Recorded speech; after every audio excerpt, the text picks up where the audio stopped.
अस्सलाम वालेकुम मेंबर्स, मेरा नाम अनम उमैर है। मैं डॉक्टरेट ऑफ क्लिनिकल न्यूट्रिशन में और सर्टिफाइड हूँ पीडियाट्रिक न्यूट्रिशनिस्ट में। आज मैं आपसे एक इम्पॉर्टेंट टॉपिक के ऊपर बात करने आई हूँ।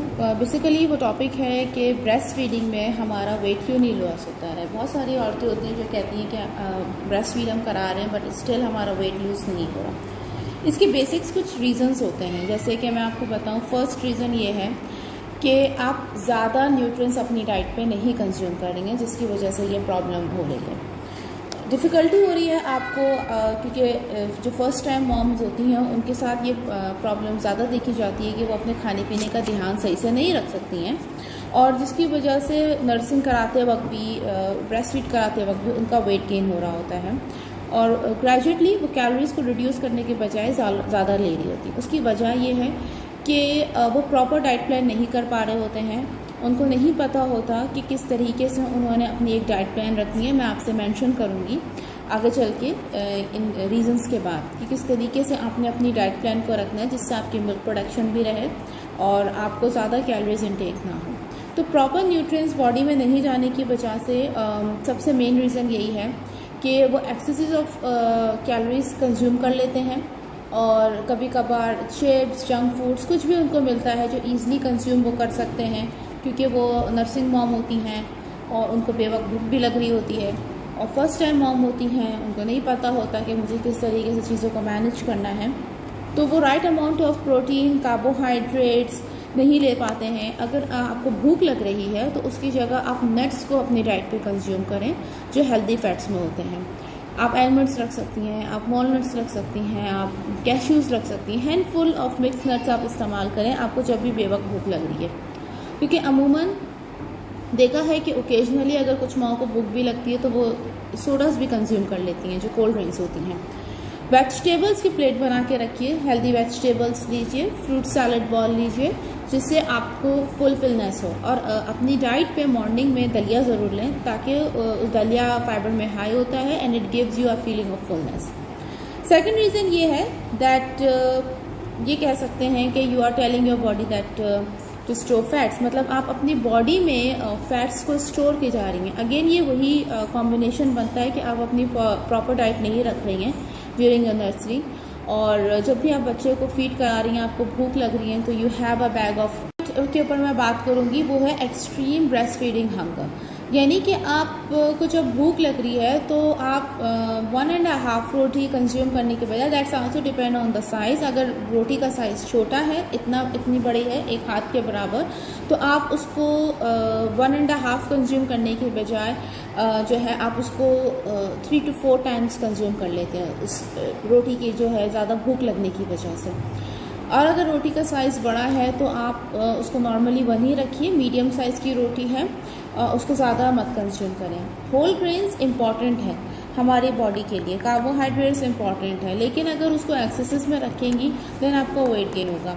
अमूमन माएँ क्या करती हैं कि जब उनको भूख लगती है तो वो 3 हैवी मील्स लेती हैं, यानी कि ब्रेकफास्ट भी हैवी होता है, उनका लंच भी हैवी होता है और उनका डिनर भी हैवी होता है, और बीच में जो इवनिंग टाइम या स्नैक टाइम या टी टाइम जिसको हम कहते हैं उसमें वो थोड़ा सा जो है वो समोसा या चाय के साथ बिस्किट्स, इस तरह की चीज़ें कंज्यूम करने लगते हैं। फर्स्ट इम्पॉर्टेंट चीज़ ये है कि आपने 3 हैवी मील्स की जगह 5 to 6 मील्स रखना है। आप 1 ग्लास दूध भी कंज्यूम कर सकते हैं अपने इवनिंग टाइम पे या मिड मॉर्निंग टाइम पे, या ब्रेकफास्ट और इवनिंग टाइम के बीच का जो टाइम होता है उनके दौरान, जिसमें हम लंच टाइम और इवनिंग टाइम का मिडल कहते हैं, उसमें भी आप 1 ग्लास दूध कंज्यूम कर सकते हैं। ये परफेक्टली हेल्दी है आपके लिए, आपका वेट गेन इससे नहीं होगा। मैं बहुत कम औरतों को जो है वो रेकमेंडेट करती हूँ कि वो लो फैट मिल्क लें अगर बहुत ज़्यादा ओबीज़ हैं। अगर उनके अंदर ओबिसिटी या कोई प्रॉब्लम नहीं है देन वो फुल क्रीम मिल्क, फ्रेश कॉ milk easily 1 glass to 2 glass in a day वो कंज्यूम कर सकते हैं। नॉर्मली आपने इस चीज़ को अंडरस्टैंड करना है कि कब आपको भूख लग रही है और आपने कब हेल्दी प्लेट की तरफ जाना है। हेल्दी प्लेट हमेशा अपने माइंड पर रखें ताकि आपको भूख लग रही है, आपके घर में फ्रूट्स मौजूद है, वेजिटेबल्स मौजूद हैं, आप एक कैरेट लेके खा सकती हैं, आप क्यूकम्बर कट करके खा सकते हैं, आप फ्रूट्स एक कंप्लीट ले लीजिए। अच्छा, वेजिटेबल्स के आप जूसेस ले सकती हैं, वेजिटेबल्स के सूप ले सकती हैं। लेकिन फ्रूट के जूसेस कंज्यूम मत कीजिएगा क्योंकि उससे sugar level spike up body में हो सकता है। इसके अलावा अगर मैं बात करूँ हमारे फोर्थ रीज़न की कि किसकी वजह से भी वेट गेन होता है, while you are breast feeding you are sensitive to the hormones, जिसको हम कुछ औरतें नेचुरली उनके प्रोलैक्टिन लेवल लो होते हैं तो वो ईजिली अपना वेट लूज कर लेती हैं या वो ज़्यादा मोटी नहीं होती, वो यही वजह है। Just because of that metabolism में भी इफ़ेक्ट होता है कि अगर हमारी किसी इंसान का मेटाबॉलिज्म हाई है तो वो वेट लूज़ करने में उसको थोड़ा टाइम लगेगा। शुगर्स का ब्रेक डाउन होना, उसके बाद लिवर से जो है वो जो शुगर्स एक्सक्रीट आउट होते हैं, किडनी वेस्ट प्रोडक्ट्स को जो एक्सक्रीट आउट करता है, फर्दर जो हमारी बॉडी में एक मेटाबॉलिज्म का रिएक्शन चल रहा होता है वो पूरा डिपेंड कर रहा होता है हार्मोन्स के ऊपर।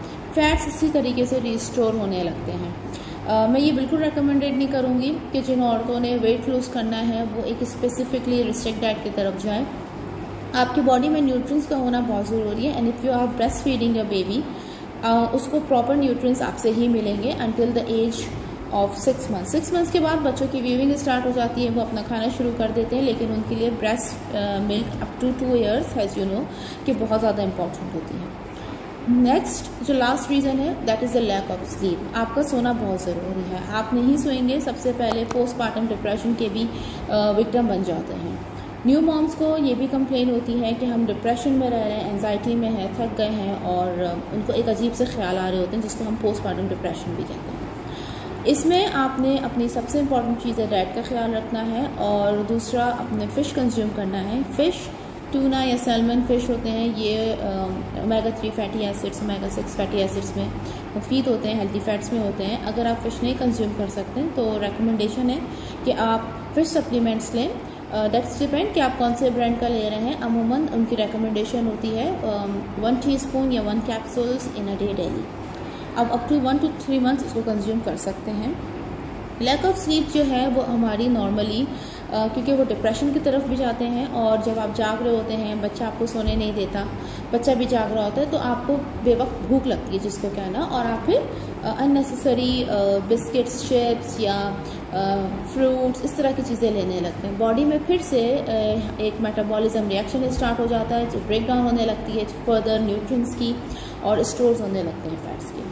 तो ये बेसिकली 5 रीजंस हैं वेट गेन होने।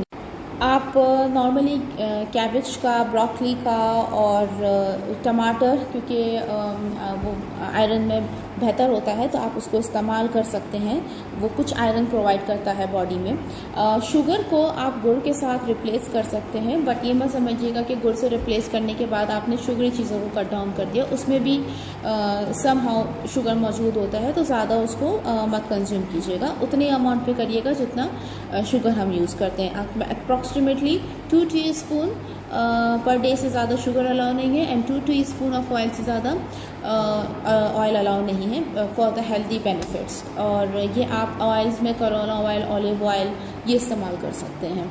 मिल्क जो कैल्शियम में इम्पॉर्टेंट है, लैक्टेटिंग मदर्स के लिए ज़रूरी है। आप मिल्क प्रोडक्ट्स, फ़िश है, चीज़ हैं, इस तरह की चीज़ें इस्तेमाल करें।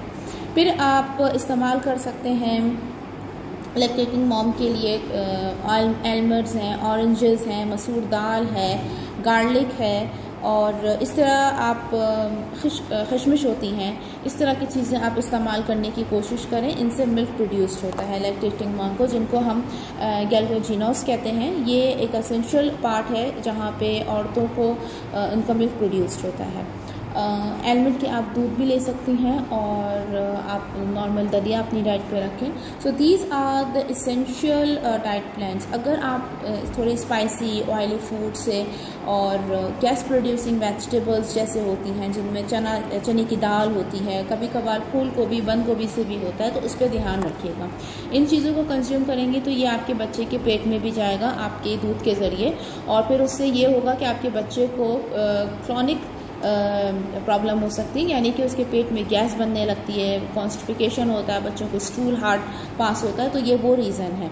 अपनी डाइट का ध्यान रखिएगा। अगर आपके बच्चों को एलर्जिक हो रही है, अगर आप दूध से बनी चीज़ें दूध ले रही हैं, या ये गैस प्रोड्यूसिंग वेजिटेबल्स ले रहे हैं, और आपको लगता है कि आपके बच्चे को जो है वो प्रॉब्लम हो रही है पेट में, क्योंकि वो आपके दूध पर है और उसने वीविंग स्टार्ट नहीं की है, तो फ़ौरन अपनी डाइट से इन चीज़ों को एलिमिनेट करने की कोशिश कीजिएगा और इसकी जगह आप दूसरी चीज़ों को ज़रूर हैज़ एन ऑप्शन रखिएगा।